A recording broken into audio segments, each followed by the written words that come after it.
Bonjour à toutes et à tous. Ça y est, les derniers ont pu se connecter. Merci de participer en cette merveilleuse journée de beau temps avec nous à cette visioconférence.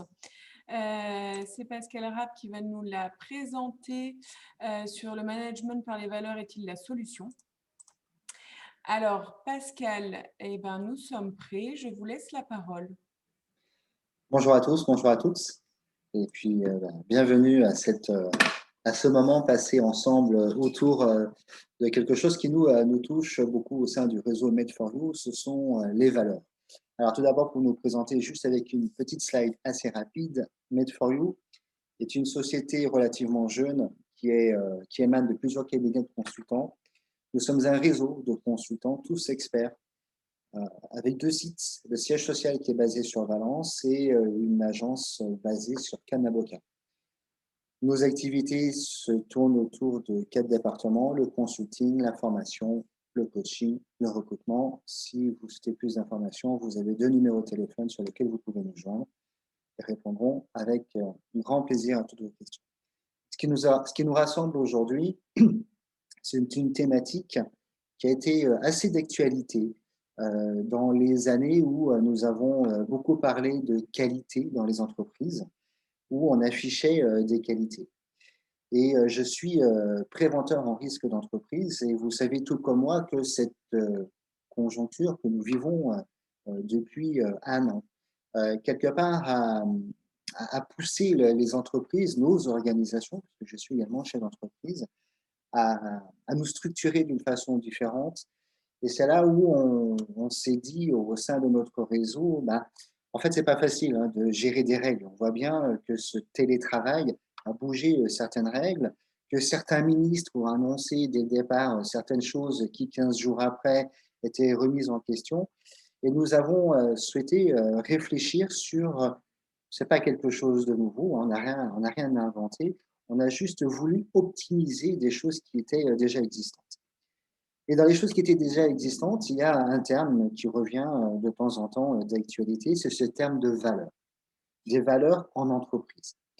Donc, et je remercie l'UPE d'avoir choisi cette thématique. Donc, c'est ce que je vais essayer de réfléchir. C'est une réflexion, de vous apporter quelques éléments, j'espère, d'enrichir vos connaissances. Et puis, il y aura un moment d'échange, de partage, où on pourra peut-être vous faire également un retour d'expérience, nous, de nos accompagnements dans les organisations qui nous ont choisis, avec qui nous avons eu ce plaisir de travailler sur cette thématique. Alors, les valeurs en entreprise, comment manager avec les valeurs? Je voudrais quelque part commencer par un tout petit peu d'histoire où ce management par les valeurs, on a commencé à en parler en 1930. En 1930, il y a un monsieur qui, dans une entreprise qui s'appelle Bell, ça vous parle peut-être, Bell, c'est une société, la première des compagnies de téléphone, en fait, aux États-Unis, qui lui a souhaité, comment je vais dire ça, euh, confédérer quelque part, avoir une approche différente de son entreprise, lui donner une personnalité quelque part. Et dans cette approche, il a souhaité que ses employés et les dirigeants, ensemble, soient dépositaires quelque part de valeur. C'est une des premières entreprises qui, quelque part, a mis en œuvre ce terme de valeur en société. Aujourd'hui, nous pouvons considérer que 80% des entreprises de plus de 20 salariés affichent des valeurs. C'est une pratique qui était précédemment dévolue plutôt ce qu'on appelle au grand compte, d'accord, au grand groupe, on va dire principalement. Et aujourd'hui, c'est devenu presque un incontournable et on le retrouve même dans les startups les plus jeunes.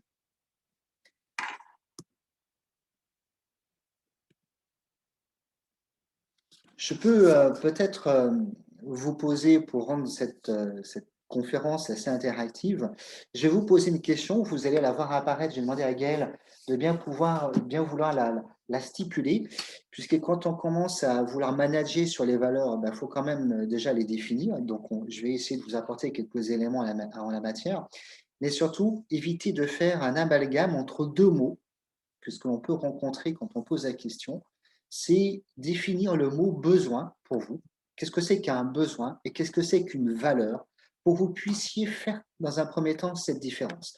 Donc quelques secondes, quelques minutes de réflexion entre, voilà, pouvez-vous définir, vous, rapidement, les besoins, ce terme de besoin et ce terme de valeur? Quelle différence faites-vous entre les deux? Alors, on va regarder un petit peu ce que vous mettez dans le chat.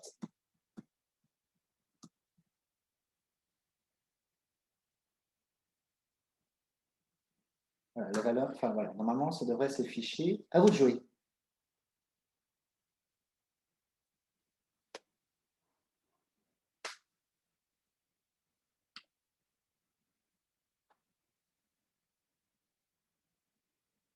Alors, quelle différence faites-vous entre ce terme de besoin et ce terme de valeur?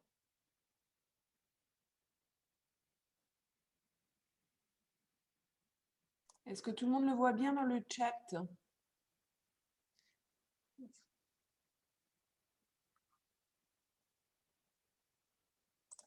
faut mettre le petit discussion en bas, en haut, en fonction Ouais. de. Et vous pouvez mettre donc un petit mot.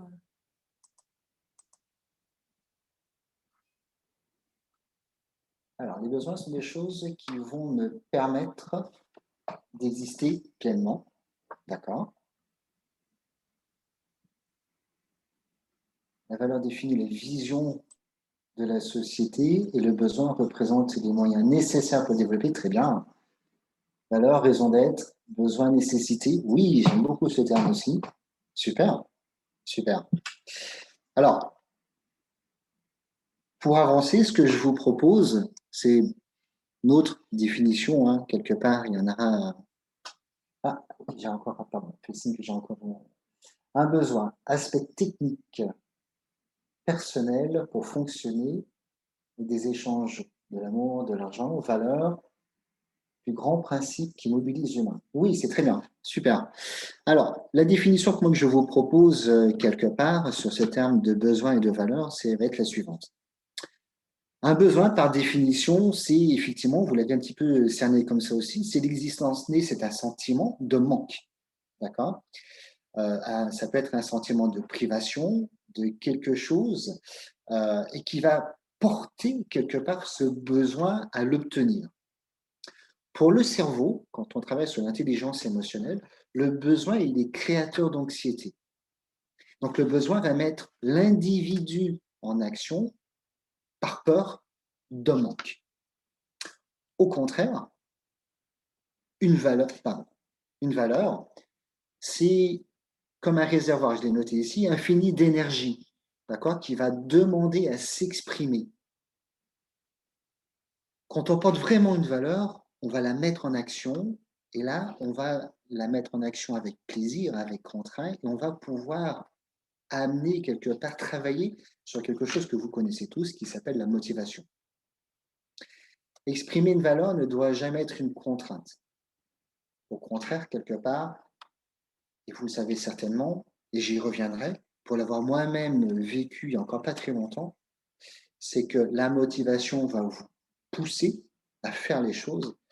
La valeur, quand vous la croyez, quand vous la portez, elle va vous motiver à la porter également, alors que l'être humain, au bout d'un certain temps, lorsqu'il va faire quelque chose contre ses valeurs, il est totalement démotivé et ça peut même l'amener un tout petit peu plus tard à ce qu'on appelle du burn-out. Mais on en reviendra.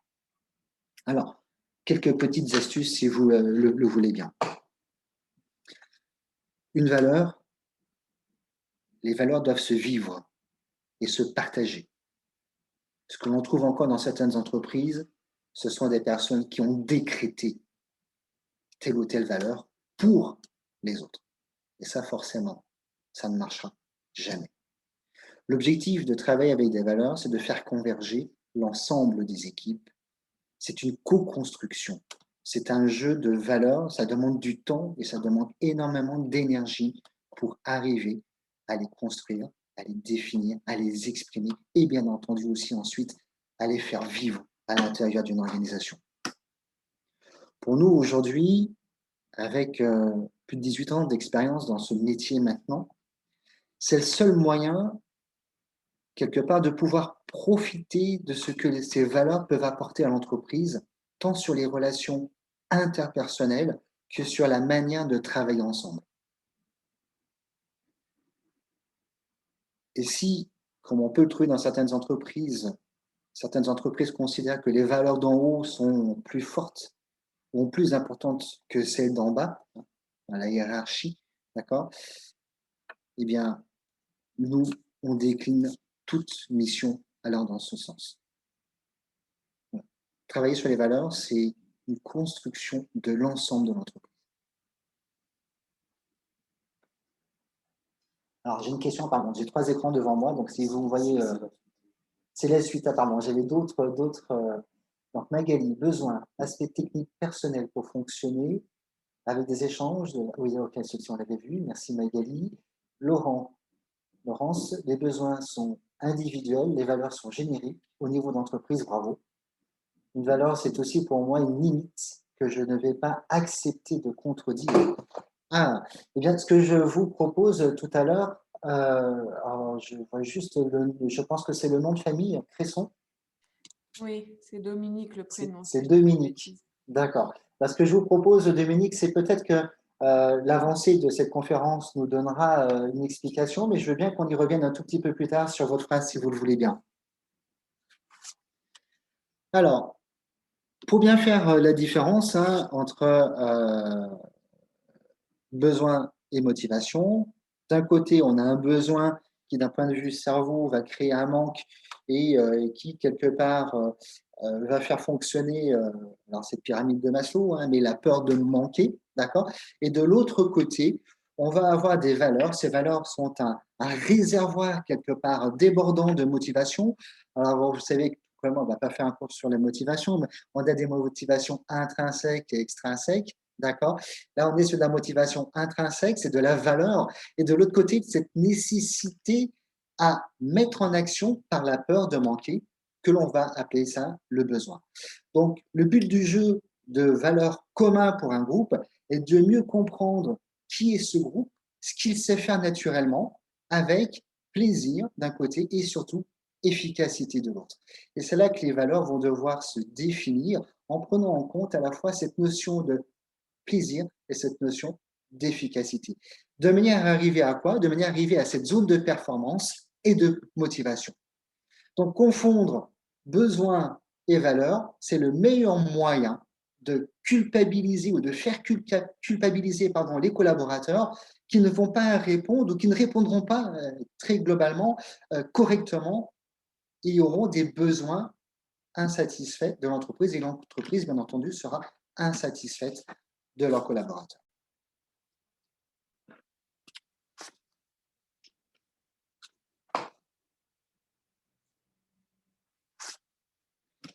Si on faisait un tout petit peu de systémie, quand on a cherché, nous, à travailler la première fois sur les valeurs, alors on travaille beaucoup par systémie au sein de notre cabinet, et on s'est dit, bah tiens, valeurs en entreprise, à quoi ça pourrait correspondre?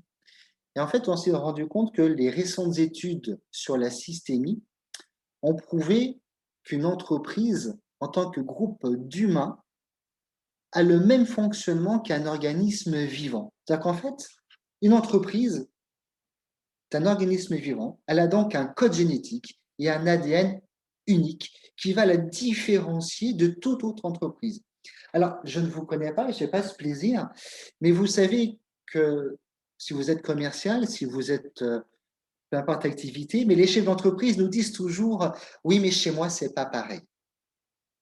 Eh bien, moi qui suis consultant, formateur, jusqu'il y a encore quelques années, je disais bah oui, c'est vrai, mais bon, globalement, moi je fais de la formation en management, je fais de la formation management, je vais l'adapter, mais globalement, le fond. Et au fur et à mesure que j'ai développé cet outil sur les valeurs, si je peux appeler ça d'outil, je me suis effectivement rendu compte que chaque être humain est unique dans une société. Et ce que l'on a fait chez Ahmed For c'est qu'on part de l'unicité de chacun des collaborateurs de l'entreprise pour faire un tout dans une organisation et que ce tout va être effectivement unique. Et on considère que, donc on va chercher, on va creuser Qu'est-ce qui fait que cette entreprise, dans son ADN, est unique et la différencie de toute autre entreprise, même confrère ou concurrent sur son secteur. Donc, on va chercher quelque part, on va travailler, on va s'acharner à chercher en quoi son code génétique, le code génétique de cette société est différente, parce que c'est grâce à ça que quelque part, on va pouvoir travailler sur ces valeurs. Et les valeurs vont faire partie de ce code ADN, vont faire partie de cette différence. D'un autre côté, voilà, vous avez ici, pardon, je vous ai expliqué cette systémie, vous avez sous l'écran donc la systémie et les valeurs en entreprise. Et ces valeurs en entreprise qui, quelque part, doivent être caractérisées par trois grands termes. Le terme de naturel, encore une fois, on ne décrète pas des valeurs, elles sont choisies, d'accord?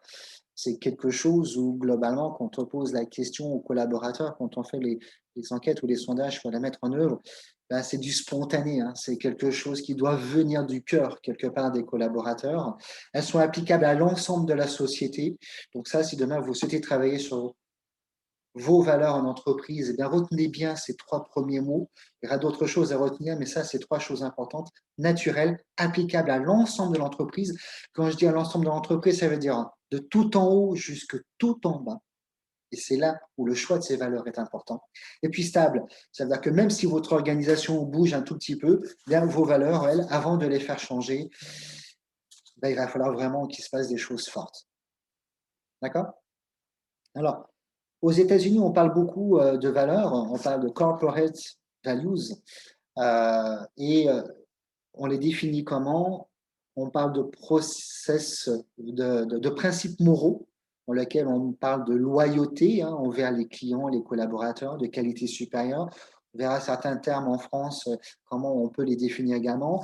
On parle de valeurs, de principes sociétaux, d'accord, de respect d'environnement, développer un modèle économique plus éthique. Et on verra qu'il y a une ou deux sociétés qui en parlent assez bien en France. Elles peuvent aussi prendre quelque part une dimension un peu plus marketing, par proximité avec ses clientèles, adaptabilité. On verra qu'il ne faut pas non plus tomber dans des choses un petit peu trop communes et qu'un mot aujourd'hui, bah, c'est bien, mais qu'une phrase est encore mieux. Et puis, elles peuvent aussi refléter quelque part une stratégie. Donc, l'innovation, être toujours à la pointe, etc. D'accord? Dans tous les cas, ça doit quand même être porté par la direction générale, par le dirigeant, qui, lui, généralement, au travers de ses valeurs, exprime une vision. Et je crois que quelque part, tout à l'heure, à la première question, quelqu'un nous avait parlé un petit peu de cette vision, de sa façon de concevoir quelque part l'entrepreneuriat.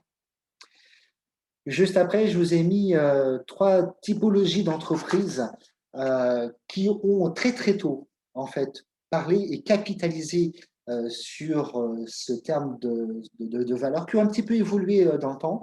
Bon, la première assez connue, c'est Apple, qui très très tôt a communiqué sur ces valeurs avec un terme, deux mots, un Think Difference. Et quand on vous alliez, alors je ne sais plus aujourd'hui parce que je ne l'ai pas vérifié aujourd'hui, mais encore sur l'année 2020, parce que j'avais vérifié en 2020, les valeurs d'Apple ont un tout petit peu changé. Et quand vous alliez sur le site Internet d'Apple, tout en bas du site Internet, vous aviez Corporate Values qui apparaissaient. Voilà. Et vous aviez 4 ou 5 mots qui apparaissaient sur les valeurs d'Apple. Vous avez Orange, l'entreprise Orange qui a communiqué à une époque sur l'Orange Attitude. Et puis Nestlé. Nestlé qui capitalise sur des valeurs tout à fait différentes, qui sont des valeurs humanitaires à travers le monde, avec notamment une fondation. Voilà. Pour vous donner trois exemples aujourd'hui de valeurs. Je regarde un petit peu l'heure. Alors, ça, c'était pour vous présenter un petit peu le cadre de ces valeurs. Et puis, ce que je vous propose maintenant, c'est qu'on arrive sur une autre partie de cette conférence. La deuxième partie, c'est le management par les valeurs. En quoi, quelque part, est-ce différent? Je peux peut-être vous poser une question. Gaël, est-ce que tu veux bien poser la question suivante? D'après vous, en quoi c'est différent aujourd'hui de manager par des valeurs ou de manager par ce qu'on appelait plus communément la règle? Alors, la règle d'entreprise, c'est le droit, c'est une jurisprudence, une convention collective, etc. En quoi pour vous, ça peut être différent de manager par les valeurs? On va peut-être, voilà, d'après vous, en quoi est-il différent de manager par les valeurs? La question va s'afficher, voilà. Merci Gaël.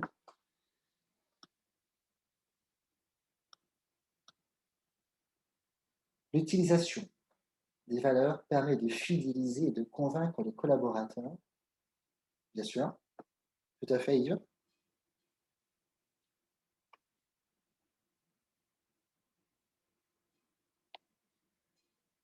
D'autres idées? Permet de fédérer les collaborateurs, tout à fait.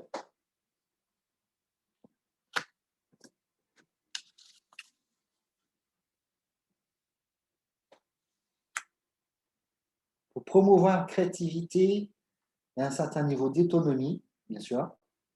Pas vraiment de différence pour moi. Les règles tentent de refléter les valeurs de l'humanité. Il faut par contre les expliquer, les déployer avec la valeur humaine. Magali, c'est ce qu'on appelle donner du sens, effectivement, je suis tout à fait d'accord. On verra quand même qu'il y a une petite différence. Merci en tout cas.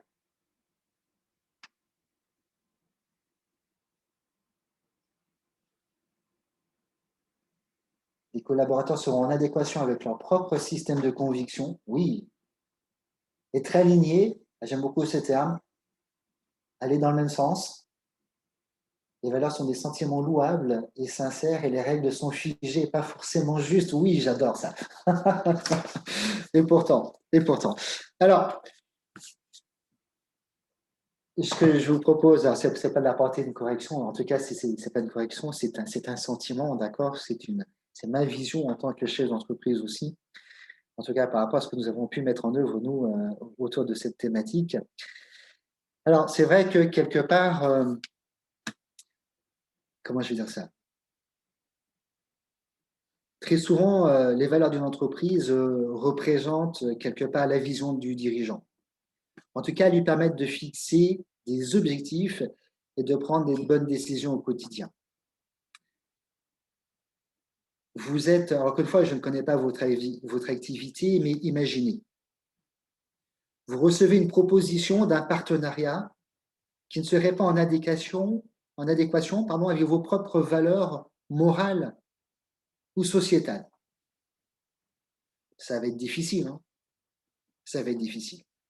Eh bien, justement, ces valeurs, vos valeurs, vont vous permettre quelque part, à un moment, de vous positionner sur votre marché et justement de vous démarquer de la concurrence. Donc, elles vont d'un côté attirer et fidéliser une clientèle qui va adhérer à vos valeurs, aux vôtres, bien entendu. Et donc, c'est ce que va refléter quelque part votre entreprise.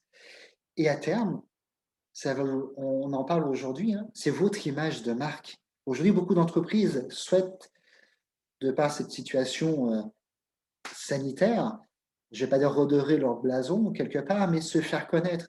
J'accompagne aujourd'hui une grosse entreprise sur Valence qui a changé depuis tous les 3 ans, qui change de nom, qui est acheté par un groupe américain, qui est revendu, etc. Ils n'ont pas d'image. Et aujourd'hui, il me dit, Pascal, dans nos recrutements, on aimerait travailler en même temps sur notre image de marque parce qu'on n'est pas connu. On a une petite filiale qui est connue parce qu'ils travaillent pour tel ou tel organisme, c'est un centre de relations clients et les gens ne connaissent qu'au travers ça, mais ce n'est pas notre métier, c'est qu'à peine 5 ou 6%. Et aujourd'hui, nous sommes connus que sur les 5 ou 6% de l'activité et non pas sur les 95 autres. Comment est-ce qu'on peut faire? Effectivement, ils travaillent sur des valeurs américaines, mais qui ne sont pas toujours applicables en France. Donc, voilà, c'est forcément un petit peu difficile quand on recrute. Ces valeurs vont être aussi le gage pour vous d'un bon climat social, vont être le gage, quelque part, de pouvoir communiquer au travers de chartes, au travers de slogans, d'argumentaires. Hein, et elles vont pouvoir comme ça s'adresser à la fois en interne, mais également en externe auprès de vos clients, de vos partenaires financiers, commerciaux, etc. Voilà. Alors, pour faire la différence aujourd'hui entre le management par les règles et le management par les valeurs.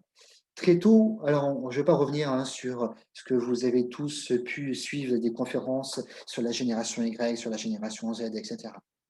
Mais vous savez tout comme moi, et peut-être même mieux que moi, et j'en ai un à côté de moi, que manager les générations Z, voire même les alphas, maintenant, ça se manage pas, enfin les alphas, donc un petit peu du jeune pour être managé, mais en tout cas, on ne les manage pas de la même façon.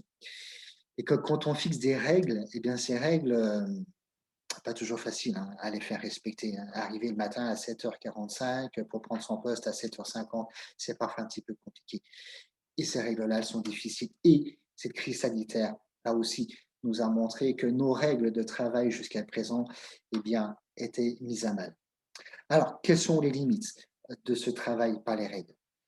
Eh bien, quelque part, ce travail par les règles, vous les connaissez tous. Je vous en ai cité quelques-unes ici. Elles sont fixées comment dans une entreprise? Par des procédures. Je ne dis pas qu'il n'en faut pas, bien au contraire, il en faudra toujours de toute façon.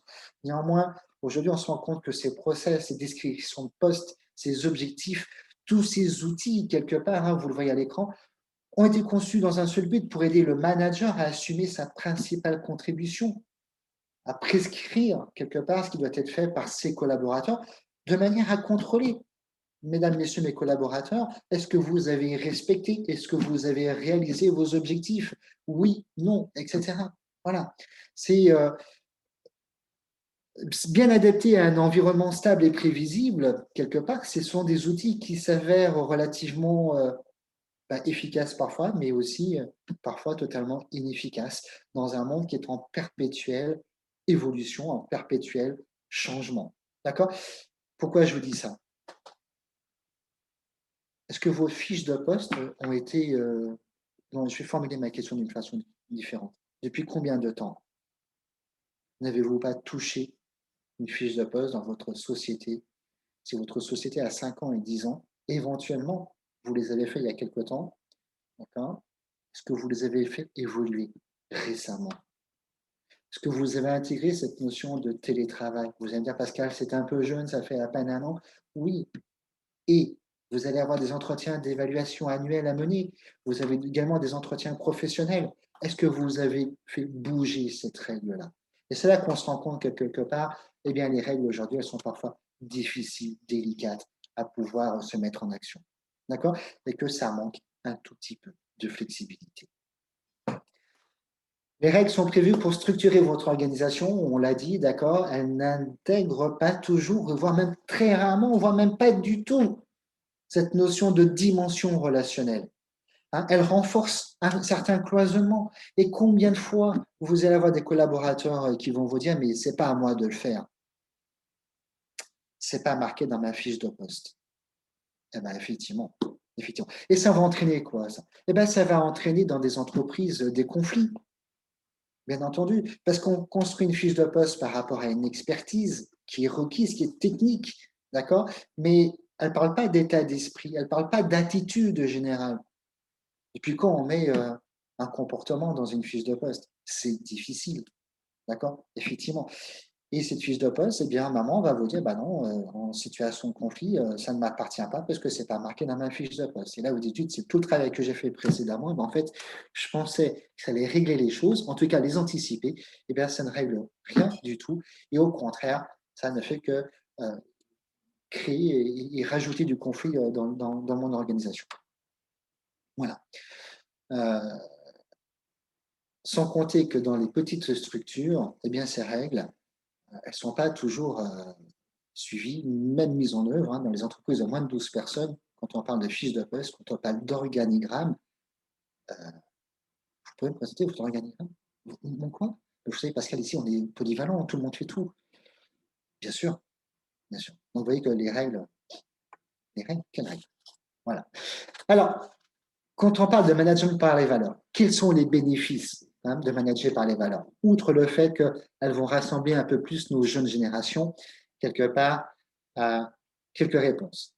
Aujourd'hui, l'approche sur les valeurs est apparue en France dans les années 80. 60% des grandes entreprises françaises possèdent à présent à un document dans lequel sont mentionnées leurs valeurs. Alors, ça peut être une charte, ça peut être une affiche.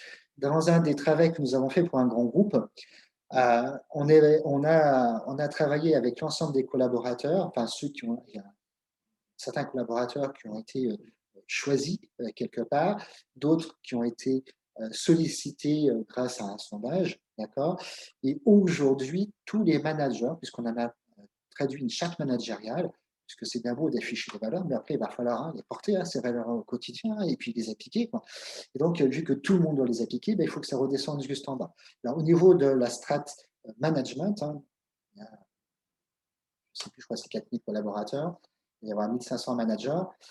L'ensemble des managers a un petit livret et les mots forts ont été expliqués par le quotidien, traduit dans un petit bouquin, 5 mots forts traduits par un petit bouquin à chaque fois. Enfin, quand je dis un petit bouquin, c'est une dizaine de pages écrit en très très court. Voilà. Voilà pour vous dire par exemple, quoi d'autre. Alors, l'inconvénient de travailler sur les valeurs, c'est que ça va demander beaucoup d'énergie au départ. D'accord? C'est un gros investissement en temps, en énergie, effectivement, pour pouvoir fédérer l'ensemble de l'entreprise pour trouver cette thématique. Et après, par contre, c'est beaucoup plus simple parce que c'est applicable par toutes les formes et toutes les tailles d'entreprise. Le management, eh bien, il est beaucoup plus simple, c'est beaucoup plus facile. J'allais dire fluent, je vais utiliser ce terme, pour moi, c'est fluent, parce que quelque part, elles sont adaptées à un contexte aussi complexe qu'incertain, d'accord. Et ça va permettre de travailler sur la pérennité des entreprises, puisque quelque part, ça repose sur l'engagement de chacun. Voilà, elle donne du sens à l'action. Je crois que quelqu'un l'avait aussi évoqué tout à l'heure. Ça va donner du sens à l'action, ça oriente vers l'engagement, ça renforce la cohésion d'équipe, et puis ça va structurer un mode de collaboration par l'adoption, comme je l'ai indiqué ici, d'une ligne de conduite partagée par tous les acteurs de la société. Voilà. Ça peut gérer aussi quelque part la complexité de certaines organisations, la diversité des situations, et surtout, ça va vous permettre de travailler sur votre ADN, d'accord, ce qui constitue votre différence, la particularité de votre organisation aujourd'hui. Donc, je vous laisse ce petit slide ici à l'écran. Et je voudrais surtout vous montrer la différence aujourd'hui entre management par les règles au travers d'un petit tableau que l'on a fait, voilà, ici. Voilà, je vous laisse lire. Ça vous montre ici la différence entre le management par les règles et le management par les valeurs, les finalités de l'entreprise. Voilà, si vous avez des questions, notez-les et on y reviendra tout à l'heure.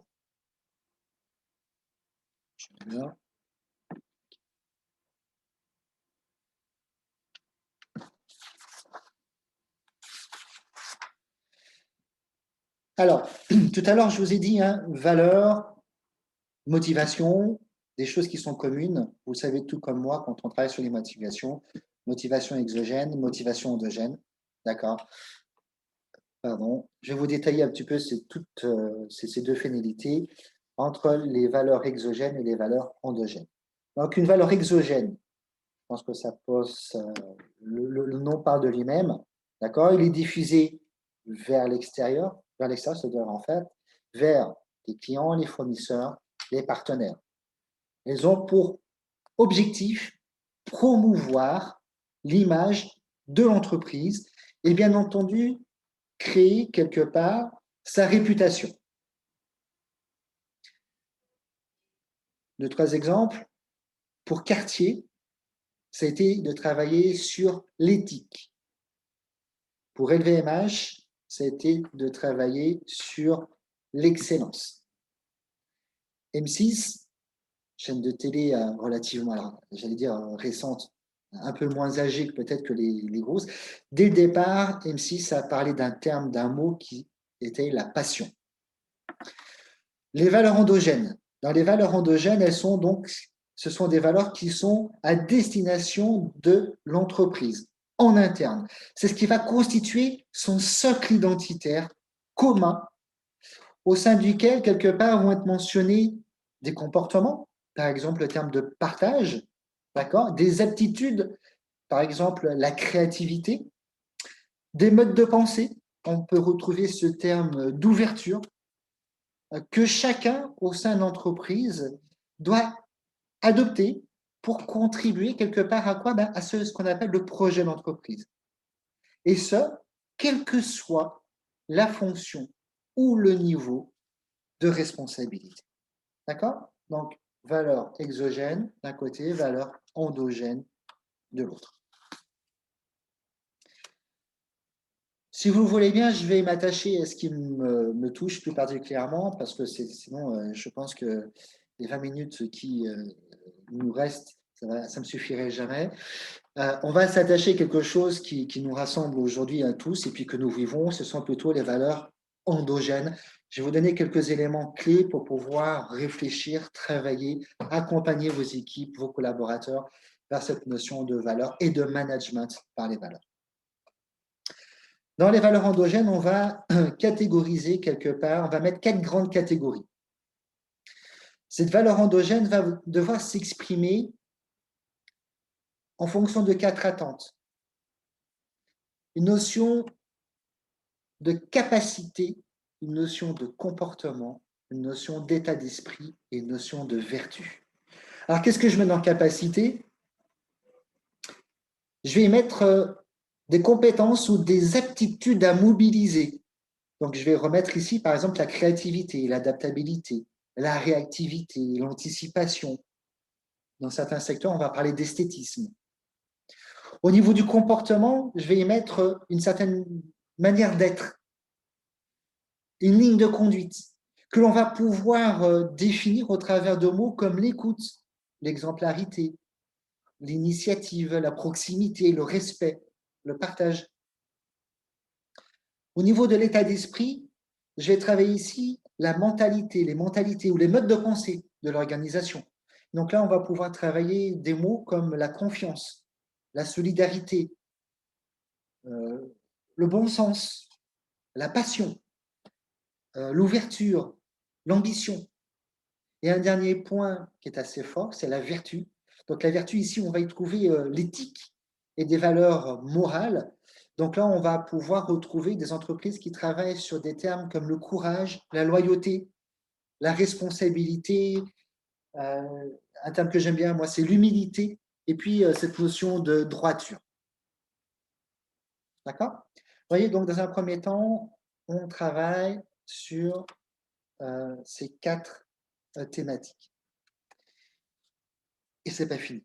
Parce que quand on va continuer à travailler sur ces thématiques-là, ensuite, on va travailler sur ce que nous appelons les 4A. Pour qu'une valeur puisse être animée, parce qu'encore une fois, je vous rappelle qu'une valeur, elle n'est pas décrétée comme ça, il faut qu'au sein de l'organisation, on la porte tous, que tout le monde ait du plaisir, quelque part, à être animé par ces valeurs, à être motivé à faire son job. Donc, globalement, il faut que, pour que cette valeur soit animée, elle doit satisfaire 4 critères. L'alignement, l'adéquation, l'accessibilité et l'application concrète. Dans l'alignement, qu'est-ce que j'y mets? C'est-à-dire qu'en fait, elle doit être alignée en appui d'une stratégie ou d'un projet d'entreprise. Être en adéquation, c'est-à-dire qu'en fait, elle est conforme avec l'organisation ou la culture de l'entreprise. Accessibilité, elle est en conformité, pardon, elle doit faire sens. Tout à l'heure, quelqu'un en parlait, justement. Elle doit faire sens.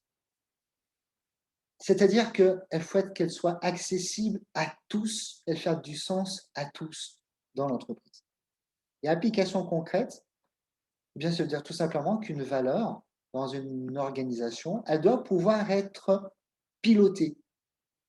Ça veut dire qu'en fait, il faut que le groupe projet, une fois qu'on a repéré des mots ou des phrases types, enfin type sélectionnés, d'accord, il faut que l'on se dise, bon, alors au quotidien, l'application concrète. C'est bien beau de marquer exemplarité. Alors toi, tu es manager, l'exemplarité, c'est quoi pour toi? Parce que tu as intérêt à l'apporter. Il va falloir que le manteau de l'exemplarité du matin, tu arrives, tu es exemplaire.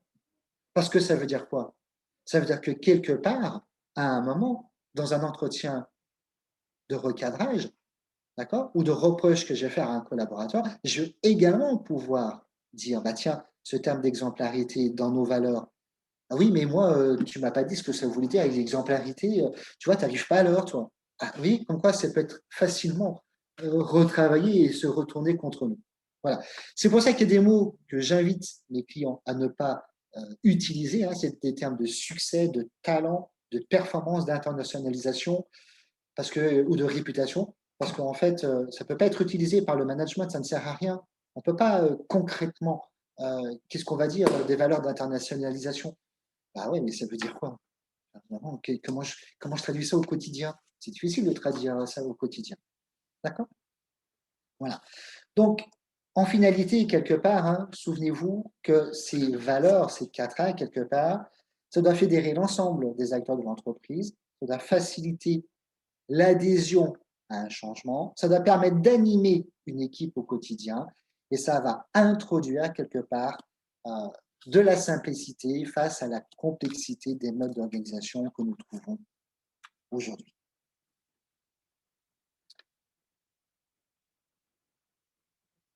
Alors, une question, tiens, pour vous, même si je l'ai déjà un petit peu dit, ou répondu, pardon, d'après vous, à quel niveau de l'entreprise doit-on définir les valeurs? À quel niveau de l'entreprise doit-on définir les valeurs? Point d'interrogation. Hop, c'est voilà, je demande à mon chef de projet de bien vouloir envoyer la question. Merci Yael, à vous de jouer. En transversal. Oui, donc ça veut dire, je vais me faire une traduction, c'est-à-dire tout le monde. Merci Magali. Je vois un oui. En commun, oui. À tous les niveaux avec tous les acteurs. Bravo.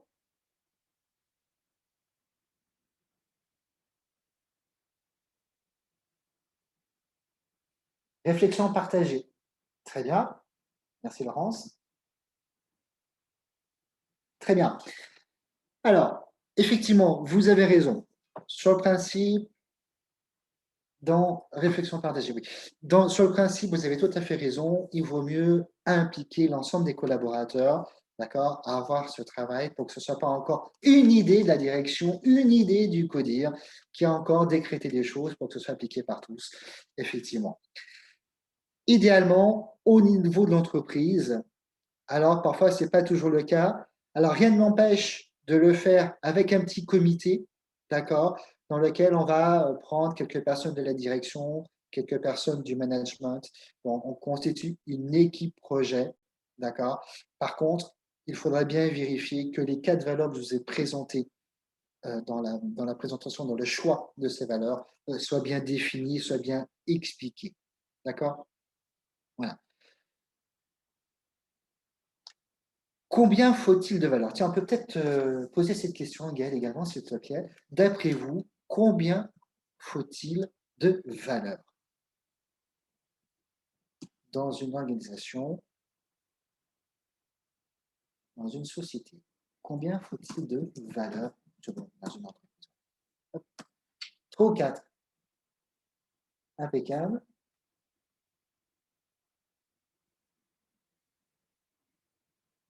2, 3 ou 4? 5 maximum. Ni trop, ni pas assez. 3. Alors, effectivement, aujourd'hui, ce que l'on peut dire, peu, 3 ou 4, ok, 5 max, ok, tout à fait, c'est pas plus de 5. Pourquoi? Parce que ça permet de se centrer sur l'essentiel et d'éviter d'introduire trop de complexité dans ce qui va être, c'est pas que des mots, hein, vous l'avez bien compris, hein.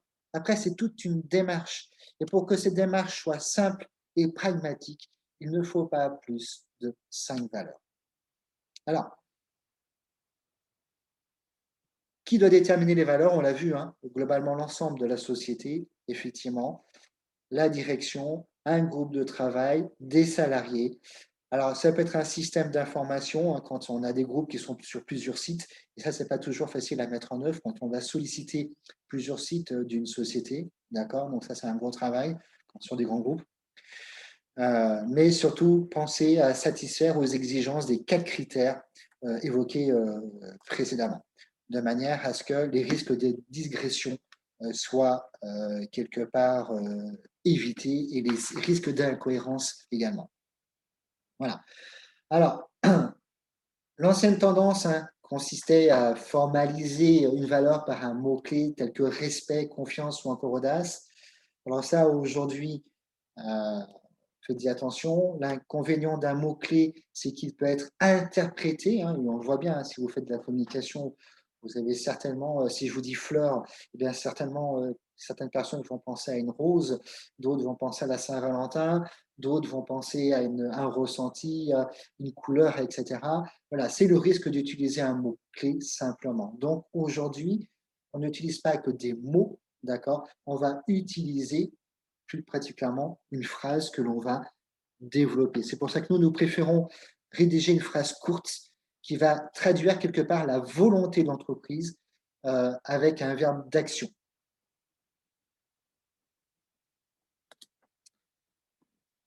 Alors, donner quelques exemples, j'en ai parlé tout à l'heure, hein, des mots, voilà.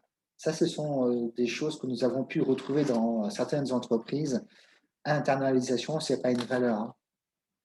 Excellence ou qualité, d'accord. Et on fait ça comment au quotidien, quoi. Comment je manage, moi, avec dans mon quotidien, moi, si je suis manager, je dois manager avec ce mot. Il faut que je sois excellent, il faut que mes collaborateurs ils soient excellents. Et ça veut dire quoi, l'excellence? Parce que l'excellence, pour moi, comme pour vous, on va tous y mettre une connotation différente. La performance, ça veut dire quoi? Sachant que chaque année, les entreprises, j'ai 100 à faire, mon manager m'a mis 110. C'est quoi la performance? C'est d'arriver, moi je sais très bien qu'au fond, déjà si je fais plus 80, je serai déjà performant de par la conjoncture. Voilà. Et le respect, c'est quoi pour moi le respect? C'est quoi pour vous le respect? Vous voyez comme quoi ce sont juste des mots posés comme ça n'a plus de sens.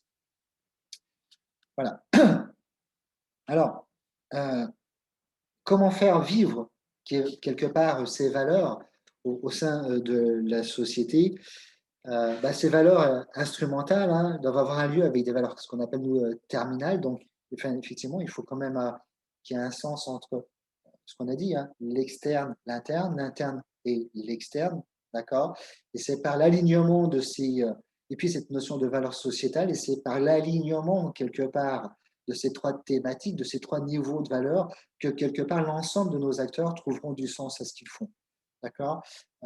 Si je reprends des mots comme humilité, eh bien, il faut que ce terme d'humilité, mes collaborateurs le retrouvent, que ce soit vraiment, c'est du sens pour eux en interne, que je puisse communiquer en externe et qu'au sein de l'organisation, de notre organisation, humilité, ça a un sens d'un point de vue sociétal.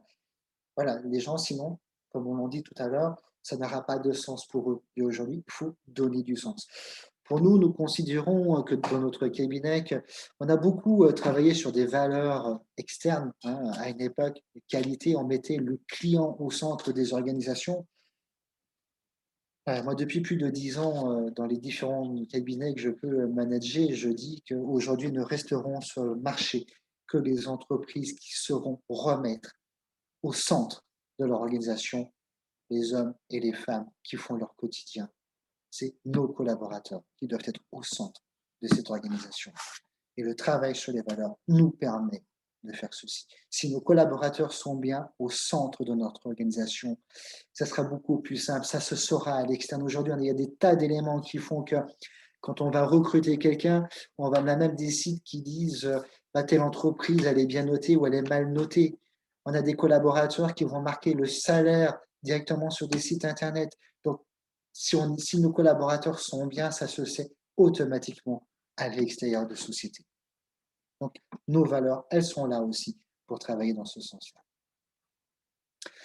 Voilà. Pour quelques exemples de quotidien, quelque part, puisque aussi il faut donner du sens, et comment nos managers vont pouvoir se référer aux valeurs. ben voilà, au quotidien, à l'issue d'un événement sur lequel, quelque part, un manager va estimer important d'échanger avec son collaborateur, eh bien, crois-tu que tu as fait preuve d'esprit d'équipe quand tu as fait ceci ou dit cela?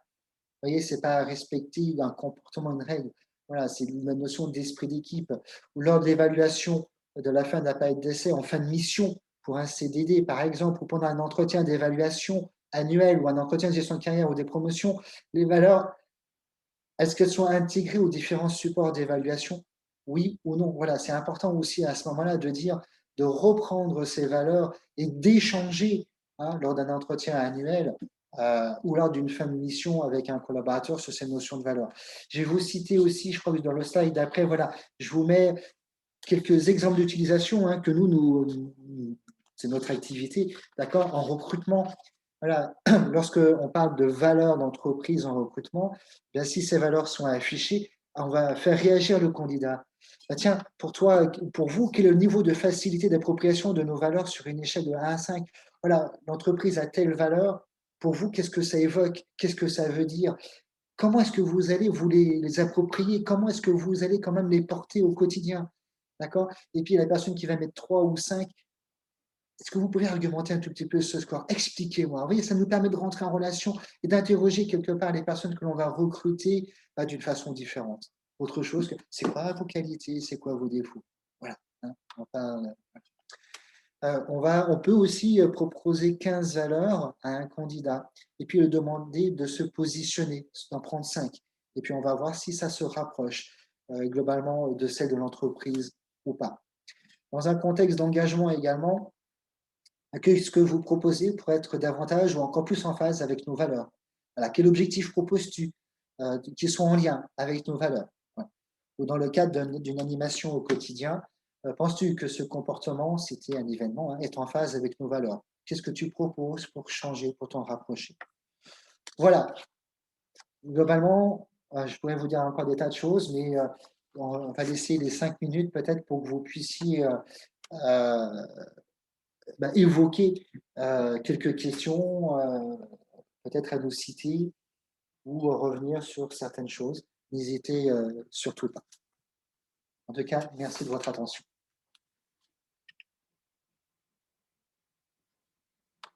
Alors, bien entendu, vous aurez ce support. Je vais transmettre dès la fin de cette conférence à Solène.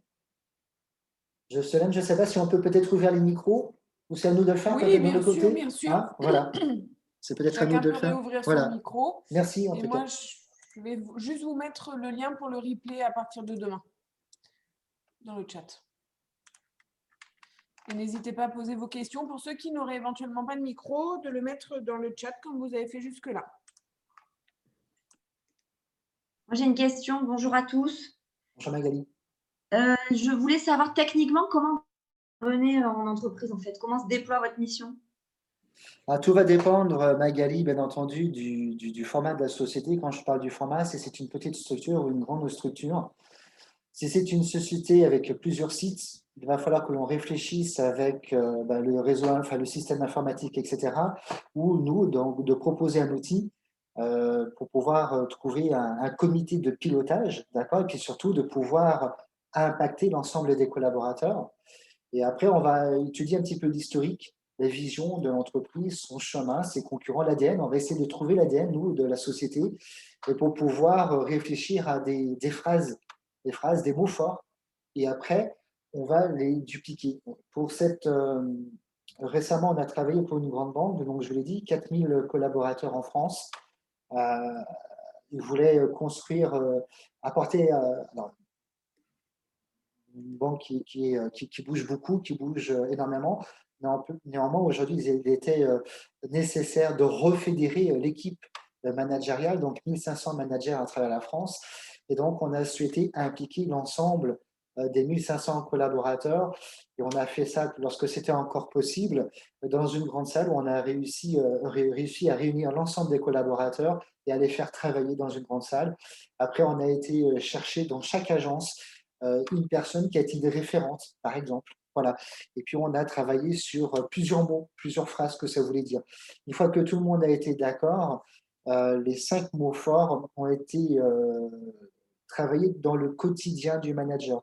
Donc, c'est là où on a ça a fait 5 petits ouvrages dans lesquels on a essayé de traduire, de montrer des exemples de comment est-ce que les managers pouvaient exprimer, expliquer ces mots, ces valeurs dans leur quotidien, de manière à pouvoir l'utiliser. Et après, on a coaché au quotidien, enfin pas au quotidien, mais on a coaché aussi ses collaborateurs dans leur façon de manager et dans leur façon de pouvoir utiliser ces valeurs-là. Ça, c'était une grosse mission. Après, dans une autre structure qui avait 3 sites, là, on a trouvé un outil qui a permis, la société n'était pas facile parce que là, l'entreprise fonctionnait en 3-8. Et nous avons trouvé un outil où nous avons interrogé l'ensemble des collaborateurs. Donc, on a ouvert des postes où l'ensemble des collaborateurs, même ceux qui étaient en 3-8, ont pu exprimer par rapport à des questions certaines choses. On en a fait une synthèse. C'était un travail qui a duré 6 mois aussi. Voilà. Et là, on avait 450 collaborateurs sur 3 sites différents en 3-8. Là, la problématique a été effectivement de trouver les bonnes questions, les bonnes synthèses, de faire redescendre les informations, impliquer les managers d'équipe aussi pour faire des synthèses avec eux. Après, quand on est des entreprises de 50 collaborateurs, c'est un peu plus simple. D'ailleurs, j'ai une autre question par rapport à ça, et je suis Oui. désolée, je vais être obligée de vous quitter, mais il y a ma stagiaire dans le fil de discussion qui écoute votre réponse. Oui. C'est est-ce qu'il y a une véritable scission par rapport au travail sur ces valeurs entre les petites entreprises et les grandes entreprises, ou est-ce que le travail arrive à se faire, peu importe la taille de l'entreprise? Est-ce que vous, en fait, par rapport à vos clients, vous constatez que c'est plus compliqué, comme on pourrait l'imaginer, pour des petites structures que pour des grandes? Pour nous, c'est pas plus compliqué. Il faut qu'il y ait une véritable, je vais un terme, une intention. Et la question initiale, c'est qu'est-ce qui fait aujourd'hui qu'une organisation va travailler sur des valeurs, va commencer à travailler sur son ADN, quel est son objectif? C'est comme quand on a, parce que c'est vraiment de la conduite du changement en fait. Hein. Et quand moi je coach quelqu'un, ma première question, je dis si c'est pour changer parce qu'on t'a dit de changer, ça ne marchera pas. Qu'est-ce que toi, tu as envie de changer et quel est ton objectif? Voilà. Donc, une entreprise, lorsqu'elle va travailler sur des valeurs, ben, c'est pareil. C'est quel est son ADN et qu'est-ce qui fait qu'aujourd'hui, on va travailler là-dessus? Quelle est l'intention? Il faut que ce soit une belle intention. Quelqu'un tout à l'heure dans le chat a dit un terme d'aligner, être aligné. Voilà. C'est pas facile d'aligner 400 ou 4000 collaborateurs. N'empêche qu'après, dans une grande structure, la difficulté, ce sont les outils pour interroger l'ensemble des collaborateurs. C'est pour ça que quand c'est pas possible, on va diffuser des informations, une information en tout cas, et on va créer un comité de pilotage autour de ces valeurs. Et là, il n'y aura pas que le codir, bien entendu. Et c'est peut-être ça la particularité ou la difficulté que l'on peut avoir. Pour moi, la difficulté elle est plus sur des grands groupes plutôt que sur des petites structures, des PME.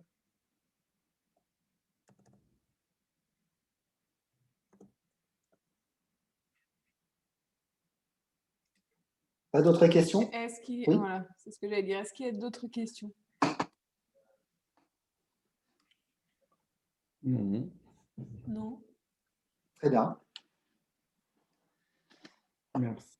Eh bien, écoutez, merci à tous. Eh ben merci, un timing plus que parfait du coup. Hein. On essaye. Hein. Je disais. Ça fait partie de nos règles de vie à nous aussi, ça. C'est respecter le timing. On sait qu'en télétravail, c'est pas simple et que souvent nous enchaînons ou nos participants enchaînent. Donc, on essaie de respecter le timing aussi. Avec les 10h00, effectivement. Merci à tous, en tout cas. Merci de votre présence. Au revoir. Merci. Et puis, Beaucoup. n'hésitez pas à revenir vers nous si besoin. Merci beaucoup. Au revoir. Au revoir. Allez, bonne journée à tous. Vous retrouverez, comme je vous l'ai dit, le replay à partir de demain et la présentation, Pascal va me l'envoyer. Tout à fait. Comme ça, on va la mettre tout de suite sur le site et vous aurez ses coordonnées pour le joindre facilement.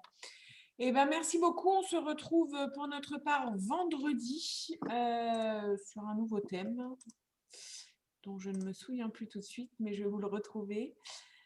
Comment construire efficacement sa stratégie de protection de l'innovation. Donc ça, c'est vendredi de 9 h à 10 h. Et ben, merci beaucoup et belle journée à tous. Merci beaucoup. Merci à vous. Belle journée.